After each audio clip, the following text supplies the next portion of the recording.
It's Saturday, and it's time for another episode of That Saturday Show, brought to you by the Albuquerque Center for Peace and Justice, your voice and your advocate for social justice. I'm Jim Harvey, your host, and we've got another exciting show lined up today. Our guests today include the fabulous Queneesha Monique, owner of Q's Cakes and Sweet Boutique, and we'll tell you more about her later in the show. We also have music from the incredible Toni Morgan. Toni Morgan's a household name in this town when it comes to vocals. And clips from last fall's documentary and discussion about the late, greatest Muhammad Ali. Hassani Olajimi is in the house with Good News, and we have important stories in the making that you will want to be sure to follow. Let's get started. The Peace and Justice Center welcomes new interns who will be helping us develop social justice-focused social media campaigns. Our wonderful interns come to us through the Future Focused program, and we are so glad to have them. They'll be joining our studio interns as well. If you haven't visited the Peace Cafe, you're missing out on a great experience. Every Thursday morning, beginning at 10 a.m., you can be treated to a scrumptious meal and maybe even some exciting music from local musicians who stop by from time to time just to hang out and make music. And the good part about it is it's free. Here are some stories to watch. Jefferson Middle School and La Cueva High School are just the latest in a growing list of Albuquerque public schools that are sites of hate, racism, and guns. The community is rallying to demand that APS leadership take action now. Let's stay tuned to see what happens. On a sad note, it seems that the state health department is throwing good money after bad by funding questionable organizations to do COVID outreach work. These are our tax dollars, and no one is asking the people if this is a good move. Here we go again. Who asked you? So, before we move on here, let's get some good news. Let's get some good news from Hassani Olajimi. Hassani, what have you got for us today? Thank you, and welcome to Good News. I'm your correspondent, Hassani Olajimi, and I'm Gugu for Good News. Well, our local good news story comes from our good friends at Channel 7 KOAT. Let's title this story, Hotel Helping the Homeless. Let's take a look. Bernalillo County is working with a local hotel to house the homeless amid colder temperatures. 42 of the available 47 rooms are filled. Everyone referred to the hotel is required to meet with a case manager to work on getting a permanent place to stay. Referring agencies include HopeWorks, Heading Home, First Nations Community Health Source, and Albuquerque Healthcare for the Homeless. Now, isn't that good news? Bravo, Bernalillo County.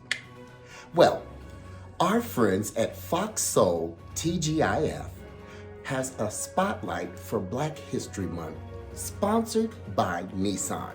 Let's explore a little more. Giving new meaning to Black Girl Magic are 17 Black female judges who were recently sworn into their historical positions in courtrooms across Harris County, Texas. Together, these women make up the largest group of Black female judges ever to be elected at the same time. With this opportunity, I will not only follow the law, but I want to improve the criminal justice system and leave it better than the way that I found it. These judges are gracefully continuing the legacy first put into motion by Jane Bolin, who in 1939 was the first Black woman to serve as a judge in the United States. These 17 judges are using their Black girl magic to usher in a new era of leadership in the name of justice for all. Now, isn't that good news? Bravo, ladies, bravo. Well, on this segment of Good News, let's take a quick visit over to the Funny Animals Club. You'll like this.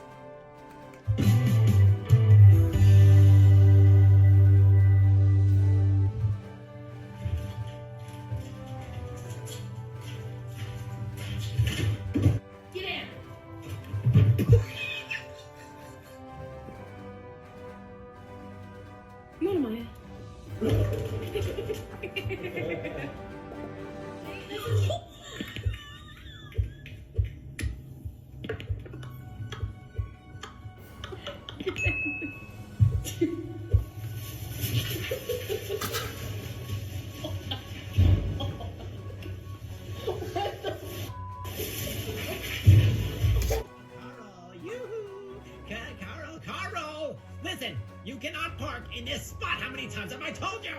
This spot is for executives only. You are not an executive, you're an assistant.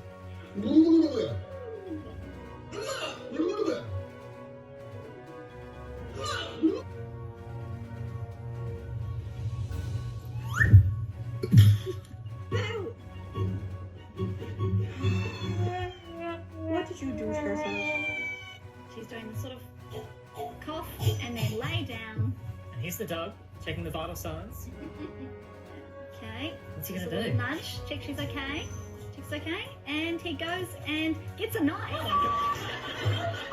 Maybe they were too busy for a pup cup. I'm sorry.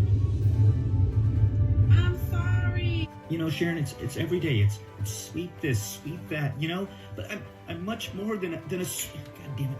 I'm much more than a sweeper, Sharon. I mean, look at me. I'm a raccoon. I don't... Just give me some of that cat food. As we always say, the best way to turn a frown upside down is to get Gugu for good news. I'm your correspondent, Hassani Olujimi, and I'll see you right here next time on That Saturday Show with more You Got It good news.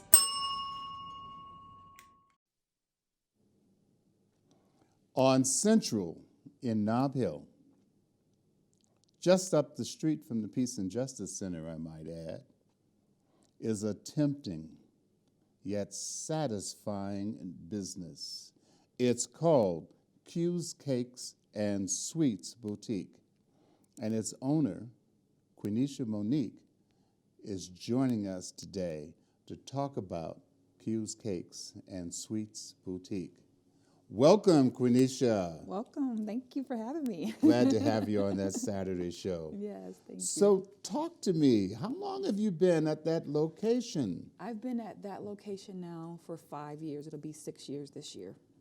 And I haven't been in there to get anything sweet? I don't know what's going on. What's wrong with me? I don't know. Why won't you treat yourself? I won't miss it now. I'm going to tell you that. I'm going to tell you that. And looking at that cake right there, I could walk in the door and walk out with that and be completely happy, you know? Yeah. So how long have you been baking and bringing all this pleasure? Oh gosh, I started baking when I was about 10 or 11 years old. My grandmother had a bag of flour, and on the back of that flour was a recipe for chocolate chip cookies. And so I went and took my allowance and got the remaining ingredients that I didn't have, and I made chocolate chip cookies, and I started taking them around to all the neighborhood kids. So that's kind of where it started. Then when I got here, I had a blog. I was, doing the mom thing, blogging, and I got an email from the city of Albuquerque, and it said my illegal cupcake operation. I'll never forget it. Ooh. And so I called the lady, and she said, I came across your blog, and you can't sell food out of your home. I'm like, I'm not selling, I just do this for fun. And she said, well, you look like you do really good work, so here's some information in case you want to get into it, as a business. So I went and took the classes, and that was in 2009. I was just working out of a commercial kitchen space, just doing it on the weekends, for fun and for friends and family.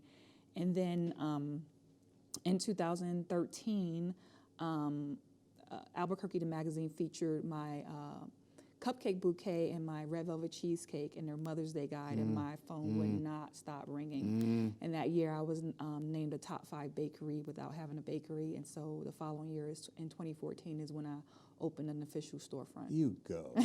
I love that. Something tells me that if I walk in your shop, I'm going to find those chocolate chip cookies. More than likely. See? All right. Okay. I love me some chocolate chip cookies. Me too. But, like I said, I could walk in there and walk out with a cake like that and be on cloud nine, We got So you. We got you. I'll be in there this week. All right. I'm going to be in there. So tell me, what are some of the most exciting things that you've baked? Okay. And then who have been some of your most exciting customers? Oh. Yeah. So I would say the most exciting things that I've baked. So I have a line of cakes that I call comfort food cakes. And so I take scared. traditional sweet comfort foods and make them into a cake form. I think we're up to like 27 now. I'm scared. So we have a banana pudding, we have a peach cobbler, we have a coconut cream. I just recently did a horchata one. We have a churro, a biscochito. So I love when I get to create and be, and just do something that's new. I love that. My customers include a lot of big name stars. Some I can't say, but some that I can say are Ludacris. I actually did his cake because he was here filming a movie. His wife had a baby. They had a baby shower for him here on set.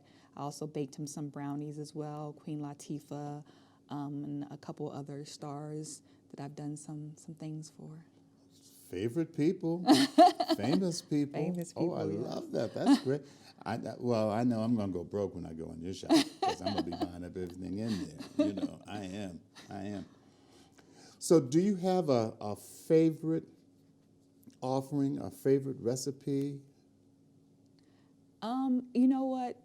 The red velvet is probably my most favorite because it's kind of near and dear to my heart as far as the cake, because when I first started baking, that was the first cake that I perfected. And so I love making that. And ironically, that's one of our top sellers in cakes and cupcakes. We usually sell out of our red velvet cupcakes. Actually, we did today. So it's one of those because it was something that I grew up eating. Even though I grew up in Brooklyn, my family is from the South, so I would spend summers in the South. And that was the cake, that people would make. And so that one is very near and dear to me. I still love making it. Yeah. All right. Okay. I know what I'm going to get then. Yes. Yeah, but the comfort foods. Yes. I mean, that's a fascinating idea. How'd you come up with that idea? I'm always just thinking about cakes and desserts and different things like that. And so, comfort foods to me, especially the sweets, is kind of like, where you think of home. And so I kept seeing all these different things that I enjoy, and I'm like, how can I bring that into a cake form? And so it just kind of like started from there. Started with, the coconut cream, a few others. And then just talking to other people, like, when you want something to eat and you want something sweet, what do you like? And then people would tell me, and I'm like, okay. And then I would play around and turn it into a cake form. Like with the recent one, horchata, it's a drink that I love here in New Mexico.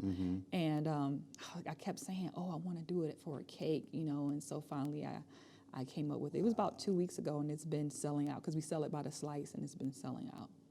So what's the largest I could get for one of those comfort However food cakes? you want to get it, we can do up to a big old 16-inch. Ouch! Really? But usually the standard size is the 6-inch. It gives you about 10 to 12 servings. Most people are good with that because they're very rich. I have to tell people, like, my cakes are heavy. We don't do skimpy cakes. So if you're looking to be on a diet, you're looking for something nice and airy, you need to go somewhere else because that's not what we do. I use real butter, real sugar, vanilla, eggs, the whole shebang. You're going to get you a heavy cake. You're going to feel like you need to run a couple miles, fast for a few days after, but it's worth it. Say, come on in there, but don't play around. Right, don't play. Don't play around. I was watching somebody's cooking show on television one day, and I won't say what show, but the woman uses butter in everything, And I said, but that's the only way you're gonna get true flavor. Right. Don't spare the butter. That's yes. I mean, for me, it's, if you're paying our prices, you're paying custom prices, you want your money's worth. It's easy to kind of do the whole box mix thing because even now they have them where you don't even need eggs, you just basically mix water in. And that to me is just, taking the easy way out. So I want people to get their money's worth so you can feel like, oh, I had a Q's cake. Yes. Yeah. So I happen to know that there are other things that you're involved in as well. Yes. Tell us about some of those Oh, things. gosh. So I would say this last year or so has been incredible in so many ways. It started, I want to say, actually in February around this same time last year, I do what's called these staycations where I go and I get like an Airbnb or a hotel and kind of spend the weekend away from my home just to relax. And so I was doing one in Santa Fe, and the Santa Fe Film Festival was going on. So long story short, I ended up presenting at the Santa Fe Film Festival. Then in March, I was on the Great Food Truck Race that aired. And then I got a call to do, to be a stand-in for Kim Whitley for an Amazon pilot. So I did that. And then I got called to be a stand-in and a photo double for Queen Latifah in her movie. And so I did that. Get out of here. And then I did some modeling, some public speaking, some motivational speaking, different things like that. So I started off just doing the baking, and from there it just taken on a life of its own. So I got a question for you. Okay. When you did the stand-in for Kim Whitley, did you have to do comedy too? No, I didn't have to do comedy.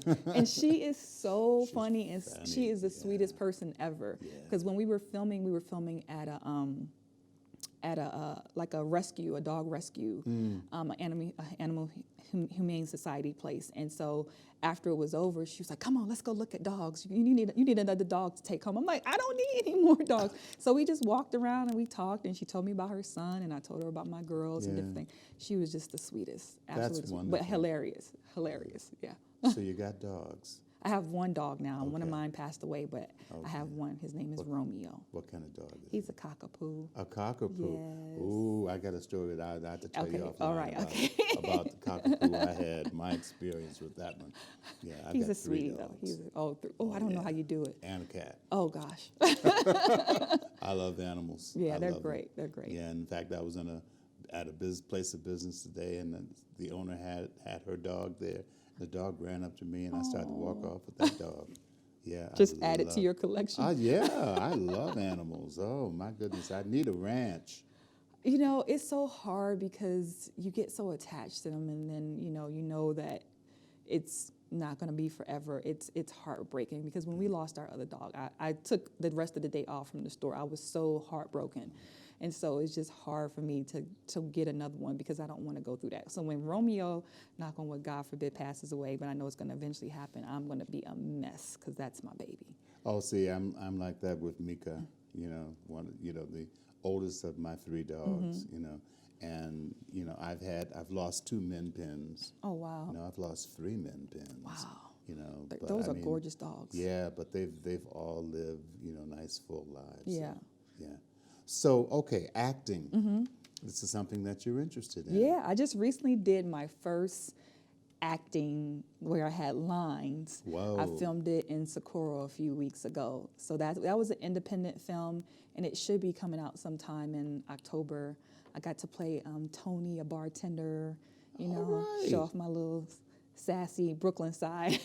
All right. Well, you just tell me when. Yes. So I can go to the theater or catch it on it'll stream. I'm thinking sure. it's probably going to stream because it's an independent film. So See, yeah. And I can sit there and say, I know her. Yeah.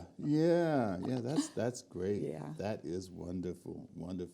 Yeah. So does it take you away from your business very much? I mean, it does. When I did the Queen Latifah film, that was about 6 to 8 weeks. And so with it, the filming was all over New Mexico. So we went to like Santa Fe, we were in Los Lunas, Belen. It was fine until we got to the night shoots because I was literally at the store during the day, would go home, shower, eat, power nap, drive on set, and be on set from like 7:30 to 5:30 in the morning. I know how that is. And then turn around and have to go back. So those were the hard shoots, but it was fun. It was a lot of fun. Okay, so now we need to know how to find you. So give me some information. Yes, so I am at 2720 Central Avenue Southeast, Suite D as in David. We're between Princeton and Vassar, right across from Johnson Field. We're right next to the big FedEx that's there. Great. Online, www.qcakes.com.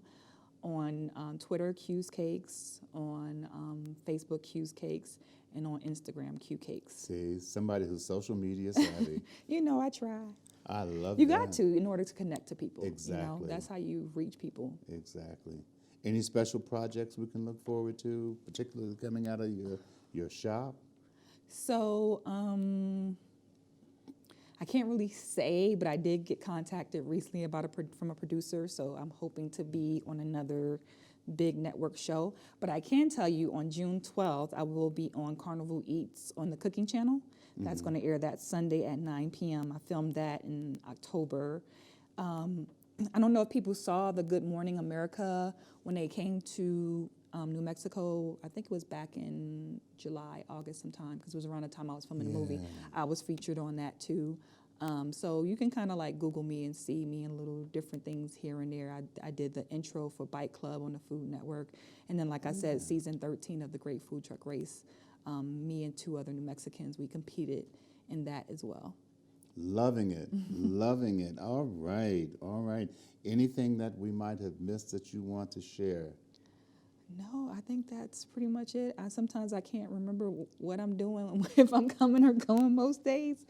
But, you know, I try to, you know, keep in contact with, through my social media and stay abreast of the different things we have going on. So that the next big thing that we have coming up is this Tuesday is going to be Fat Tuesday. Yeah. And so we're doing king cakes, and then that whole day we're going to be frying beignets fresh all day. Beignets? So if you've never had a beignet and you want to try it, Tuesday we're open from 12 to 5. We'll be frying them fresh all day, because you got to have them fresh. I tell people that all the time. You got to have them fresh when they're hot with the powdered sugar. You get a mess, and we do the whole shebang. So this coming Tuesday is Fat Tuesday. Okay, I know I'm going to be there for that, because I love beignets. I love them. Yes, they're amazing. All right, Queneesha Monique, owner of Q's Cakes and Sweets Boutique on Central, right here. Yep. Too close for me to not ignore my waistline. I don't care. Just a little bit, just a little bit. I'll be there. Thanks for coming on that Saturday Thank show. you for having me. All right, and you'll see me in your shop. Yes. All right, let's do some music. Toni Morgan and Got Soul, featuring a song called Higher Ground.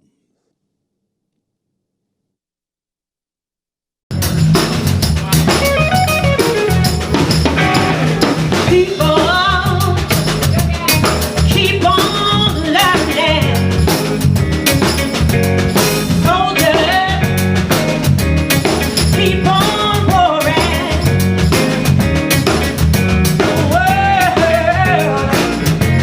just keeps on turning. It won't be too long.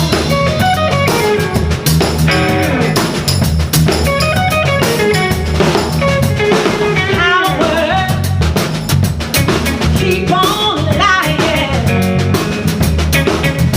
while the people keep on dying. The world keeps on turning. It won't be too long. No, no. I told my daddy let me try it again. So the last time on earth I lived the whole world. So bad that I did more than I could.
our Black History Month series.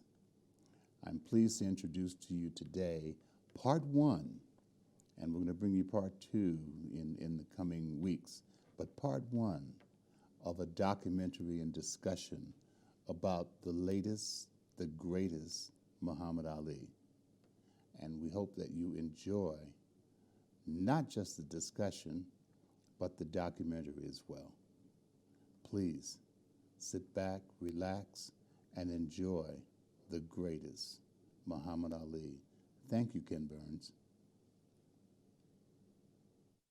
I'd like to have everybody turn on their videos and their audio, and I want to introduce my partner first for all of these events. This is our 4th conversation, which I mentioned before.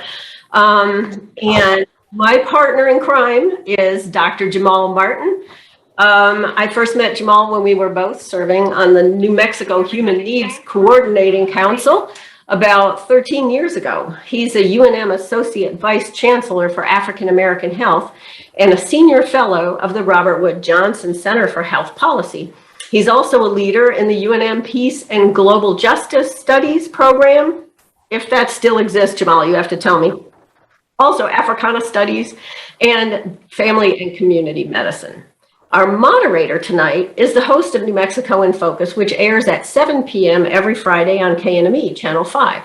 Gene Grant is a veteran journalist. Gene, please introduce our other 2 speakers for this evening.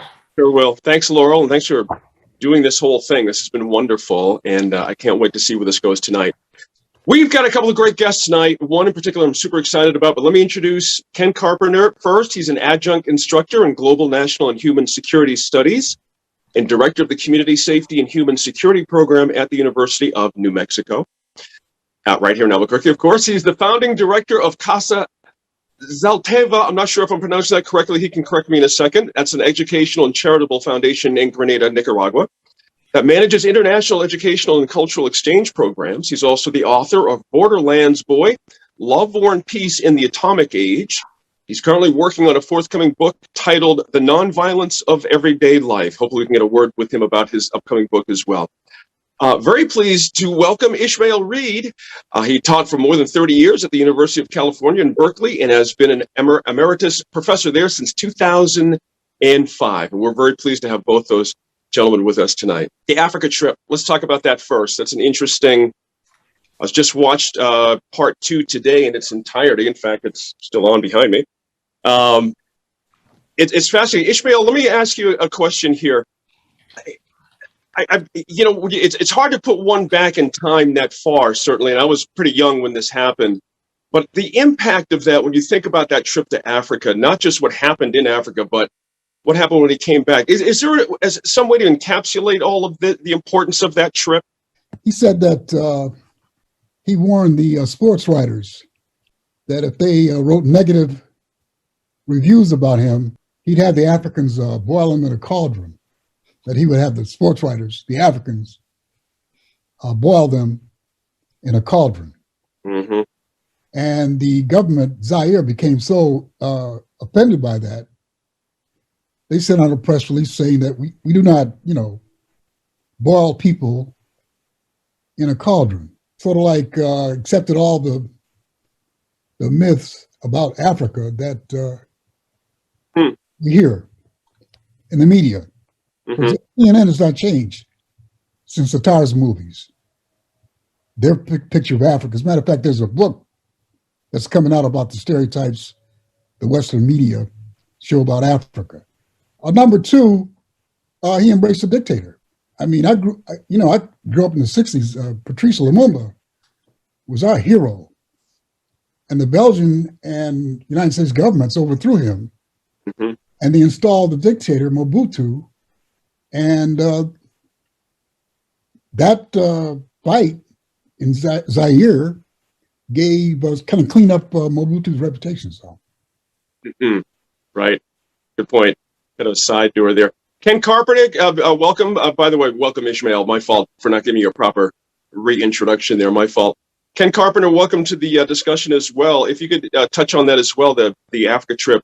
Well, I think it's what's interesting about it is that it demonstrates what happens when people from the United States of any kind go abroad, and the assumptions that we take with us and the things that we learn when we're traveling.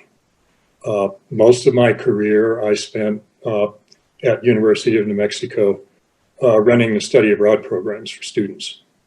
And so I was involved with training students to go on study abroad, supporting them while they were there, and working with them after they got back.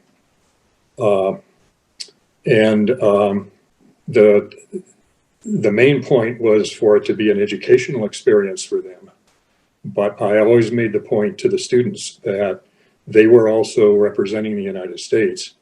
And any time that they left the country, they were going to be judged as representing the United States, either its government or its people, and that was a serious responsibility. And I think probably when Muhammad Ali first went to Africa, he didn't have a great sense about what was going on there. But in subsequent trips, certainly and they're pointed out in the documentary, he really changed his attitudes. But he also became involved in citizen diplomacy or sports diplomacy, and took on a whole new role with a whole lot of new problems and issues. Right. Good point there. One does come with the other. Dr. Jamal Martin, of course, got to get you in here for this first bit too, since we're talking about sports diplomacy tonight as well. We touched on this a little bit, I think a couple of frames back, not a couple from when I was with you, not the one when I wasn't with you. Touch back on that. You had some interesting takes on how diplomacy in sports can actually work, but in his particular case, you know, he had the burden of the entire United States. He had the, you know, for African Americans. I mean, there's a whole lot of other ways to be diplomatic. And, you know, when you talk about the burdens one has to carry, I'm interested in your thought on that. Well, I think both panelists have hit the nail on the head with their remarks, in a sense that, you know, the importance of education and global awareness about the continent was something that was really sort of missing in his lives, as in the lives of many African Americans who really had not really had a sense of what political awareness is in terms of realpolitik, geopolitik, capital politic, things of that nature. I mean, as Dr. Reed has said, listening to Malcolm very early on, we were very much aware of the issues of what had happened in the Congo and Lumumba's assassination, you know, in cooperation with the CIA and other things. And you'll see that, and sometimes later, if I talk about capital politic in that particular sense right now, you see that 10 years later, when Ali had gone to Zaire, you know, it was the same type of thing with the brutal, brutality that was put forth by Mobutu, as well as the issues later on under Marcos in the Philippines with the thriller in Manila. But be this as it may, I think overall is that when you see that Ali's trip to Africa the first time around was a cultural phenomenon. So again, it was an interesting cultural phenomenon that was a precept for greater things to come in many ways. It's almost as if we learned along with him, you know, like we were on the same ride. It's interesting to think about it. I have friends that, you know, maybe went to Africa once at one point in their life, and then 10, 12, 15 years later went again and had a vastly different view of things. I've had that mirrored in my own life a couple of times. Dr. Reed, I'm interested in again, the growth of the man's faith in how he viewed Africa in between those two trips. This is something they talked about at more length in the full episode, but I'm interested in your take on that as well. How, you know, that, you know, how that informed him. And, you know, we can't forget about how, you know, Malcolm said those words to him that, you know, you're so big now, you can't let anything, you know, knock your good name after this trip. So I'm interested in your thoughts on that part of his life, though, as well. Well, I wish that people would read my book. Mm-hmm. The Muhammad Ali story is dominated by, excuse me, white writers. And if you read my book, you'll see a report from Quincy Troop. That is not, Quincy Troop, as a matter of fact, wrote a book about the fight in Zaire and couldn't get a publisher. He talks about an incident, a very ugly incident, which showed a very ugly side of Ali. If you read my book, it's called The Complete Muhammad Ali. I couldn't get it published here. I got it published in Montreal. When Jimmy Carter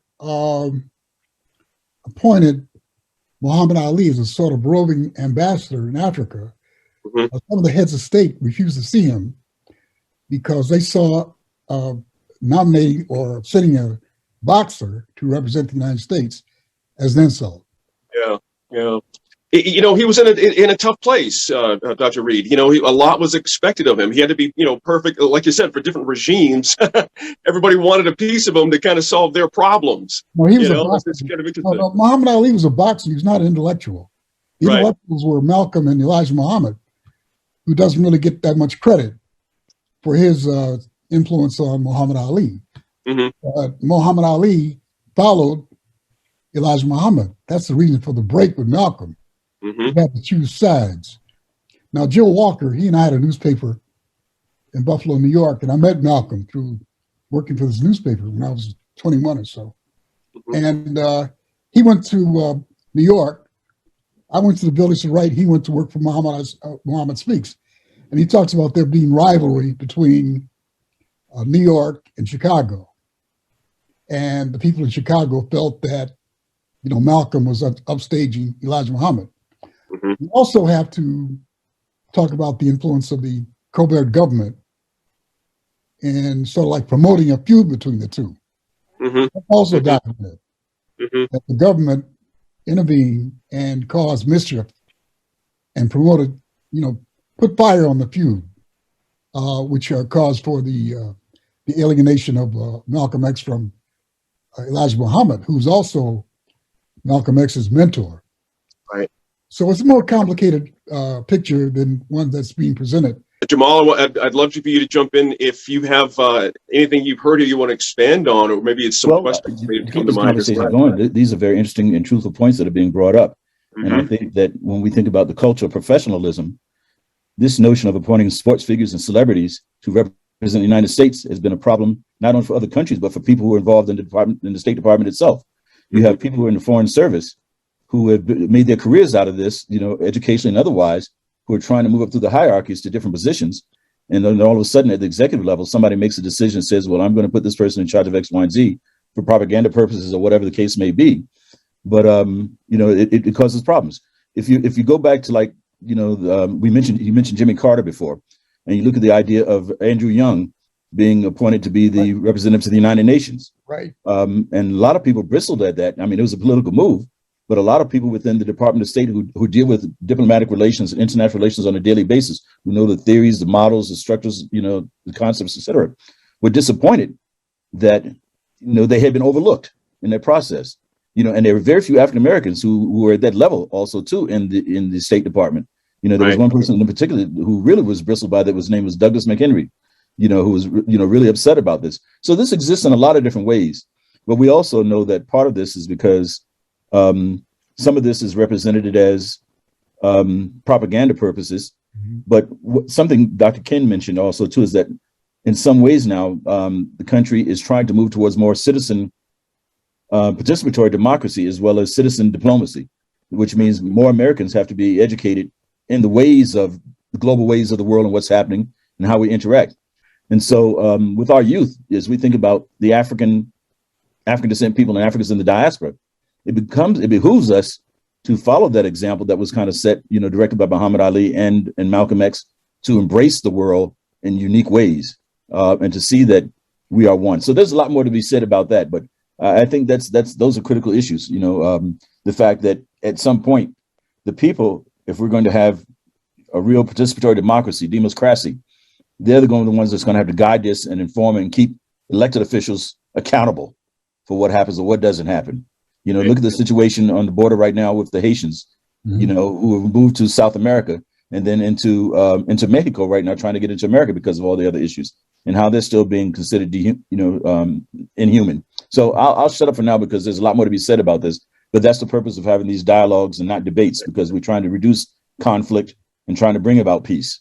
Dr. Carpenter, go ahead and pick up on that if you would as well. We're Dr. Martin just sort of led us, where other countries trying to do their thing as well. And, how do we engage? Where did Ali come into that? Of course, is the focus of the conversation, but where did Ali take us on how we engage with the rest of the world and how, the world engages with us? Yeah, well, I think Jamal is exactly right. There are two sides to this idea of having citizens, civilians, involved in being foreign policy spokespeople for the United States. It is, in a sense, it's a sign of some kind of participatory democracy, and it's also an effort to convince people by ideas and by associations with individuals, instead of by military force or diplomatic negotiation. So it's a very powerful tool of democracy, but it also has its negative sides. And one of those is, a sort of naive assumption that if you are not getting your message through to people in Africa, if you find a celebrity who happens to be black and send them over there, that's going to solve the problem. And it's much more complicated than that. There's one story about the trip by Jimmy Carter was that one of the things Ali was asked to do by the State Department was to try to get African leaders to sign on to a boycott of the Olympics, the upcoming Olympics in Russia, because of their role in Afghanistan. The U.S. wanted to boycott those Olympics and did. And they wanted support of third world countries, and particularly of African countries.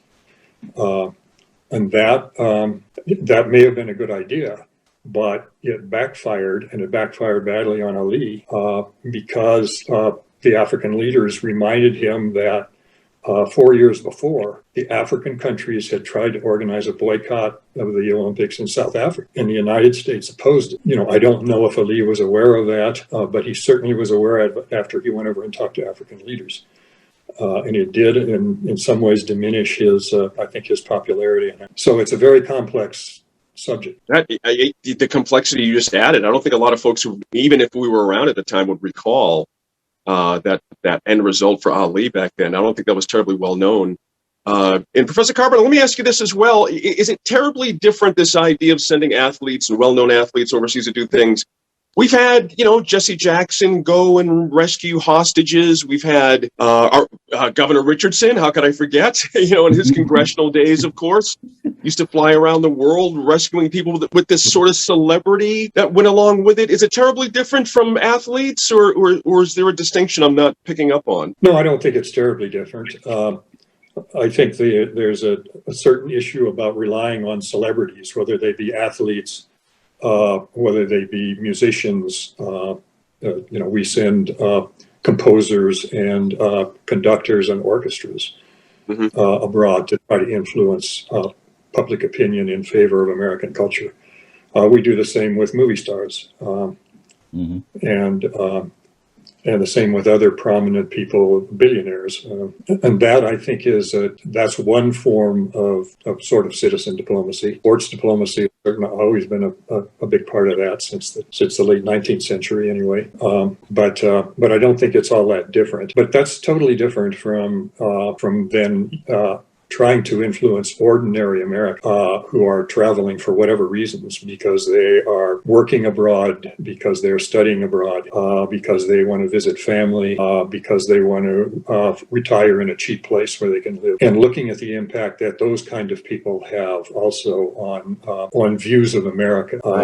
And again, very complicated issue. They are very positive in some ways, and they are very negative in some. Dr. Martin, I want you to circle back on this one, and where Dr. Carpenter was just then. He's raised some very interesting points also, too. I think that when you think about the issue of sending individual citizens to, abroad to represent the United States, I mean, during the 50s, We had Count Basie, Duke Ellington, as someone has mentioned in the chat room. It's always existed in many ways to put a good face on America. But it backfired in many ways, because when you look at the 1950s and you saw many nations in Africa gaining independence, so a lot of these people were representing that and not really realizing that as well. And it is tricky. It's very complicated, because when personal experience of mine is when I first finished my master's in public health, and I had a fellowship with UNICEF and the World Health Organization to work on child survival projects and health leadership development in Southeast Asia for a year. And I realized that at that moment, I'd become a health diplomat. And the stuff that I was doing, interacting with the nations, 13 other nations from the Asia Pacific Basin, and being the militant person that I was, I had to tread this fine line to saying, like, okay, I'm here representing America also too, but I also have to tell the truth about things. And there were times when I thought, I can't believe that I'm telling somebody who doesn't really know anything about America, like, no, you got this all wrong, because racism does exist, racialization, poverty, all these other things. It's not that shining hill on that guiding light on the mountain in that sense. And you have to understand its realities. And I thought, this is my year of living dangerously in that sense. But I love those experiences. Yeah. And I love the interactions with people from different cultures and be able to have that one-on-one contact with everyday people in the streets, as well as in the university, and sort of represent myself as a human being in the way that Malcolm X and Muhammad Ali would have tried to do. Well, Ali was still very early, in the late 80s, but it's complicated. It's complicated. Yes. But that's not to say it can't be done and it can and accomplished in a useful way. Mm-hmm. Dr. Reed, see my hand raised. Yeah, no, absolutely.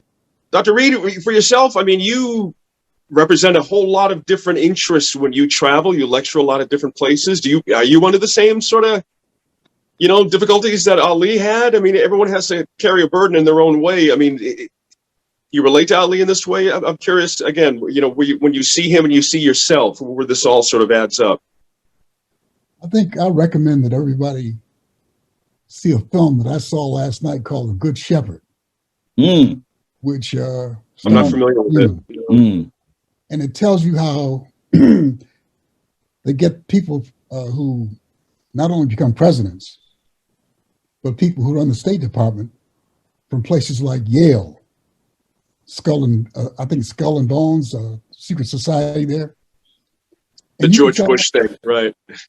You can tell right there. Mm-hmm. Why are we getting all these wars? They will go into countries, they don't know the language. Since they don't have any street smarts, these guys con them out of their money, trillions of dollars. From Vietnam to Iraq, you always find somebody got their hands out and taking the money, like the guy in Afghanistan. I told my wife, I said, he gonna put all that money in his luggage and get out of town, which exactly is what he did. Mm-hmm. So I think there are places in the world where I can go where white Americans are not received very well. Mm-hmm. What I've done, I studied Japanese because I figured that as a Black American writer, having studied writers of the past, you get restricted here in the United States. And if you want to read a good book about racism in publishing, read The Other Black Girl, a brilliant novel in which the fictional character is an editor at a big publisher. And she talks about all the problems that Blacks have with the publishing industry. So I studied Japanese. I wrote a novel called Japanese by Spring, which got me trips to Japan and to China. And in China, the book was chosen as a national project.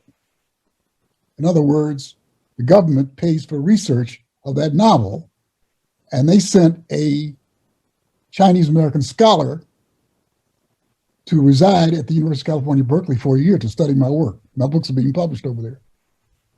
And a play that I couldn't get done in the United States was performed in China a few years ago with all Chinese cast speaking long monologues in English. Couldn't get it done here. So I try to, meet the people where they are. I study Yoruba. I went to Nigeria.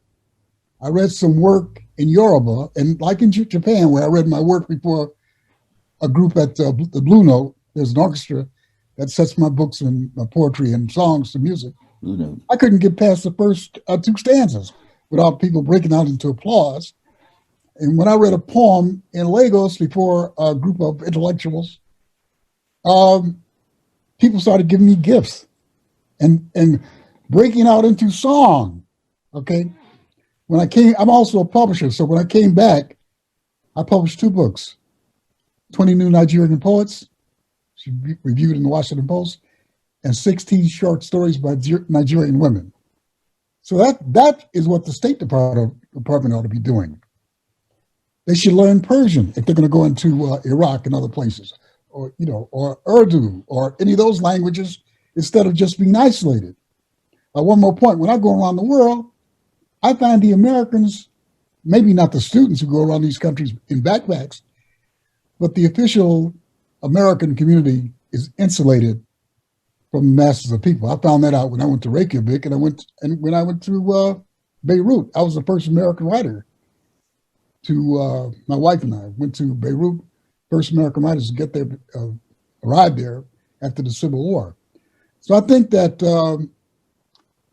these guys, as long as they're getting ready for another war, I say, well, can't we just have a couple of years before you guys get in the war with China? Right. Which are going for 40 years. Mm-hmm. Going to, Eisenhower told them never get involved, right? What did Eisenhower say?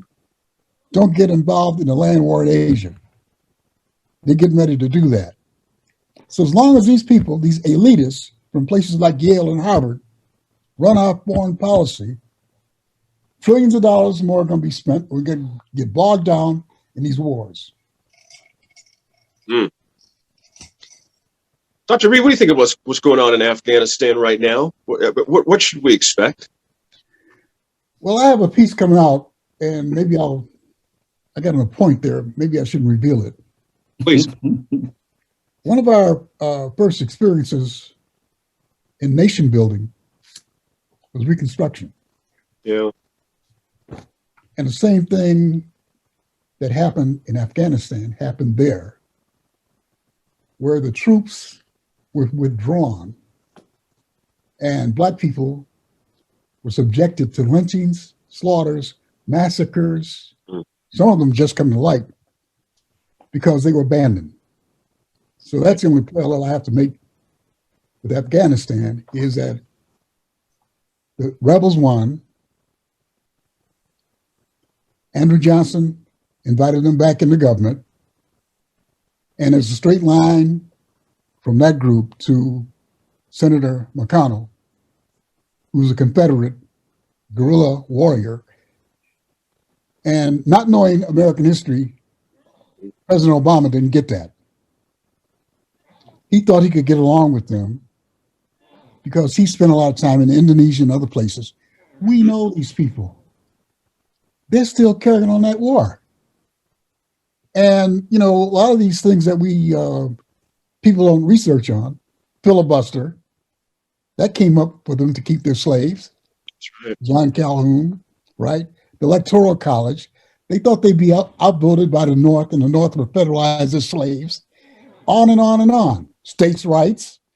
Yep. Jefferson and those guys cooked that up, Madison, Jefferson, so they could keep their slaves. So all these slave legacies are poison pills in the Constitution.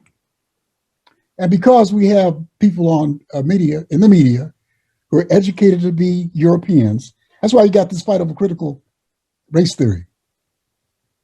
These people in Harvard and Yale, they're educated to be Europeans.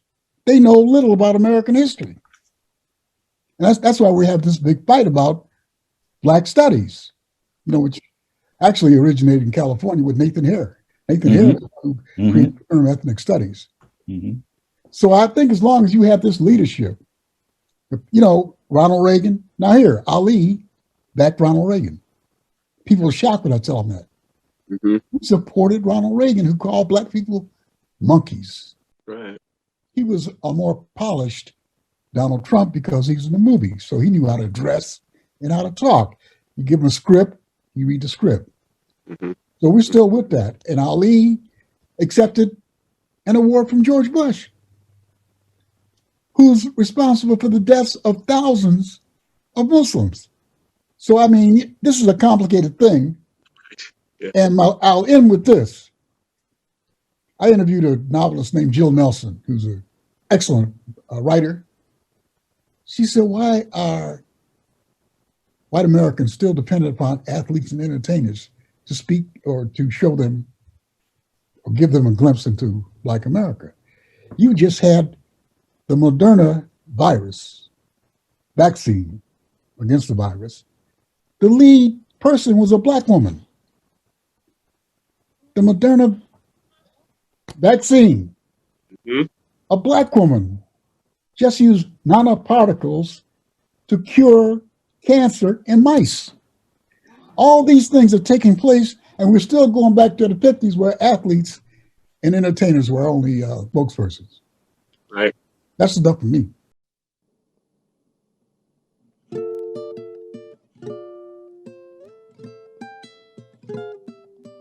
Until the next time, it's time to say goodbye. When you out here in the streets, keep it real, 505. We love everybody, we just want to let you know. Thanks for tuning in to that Saturday show.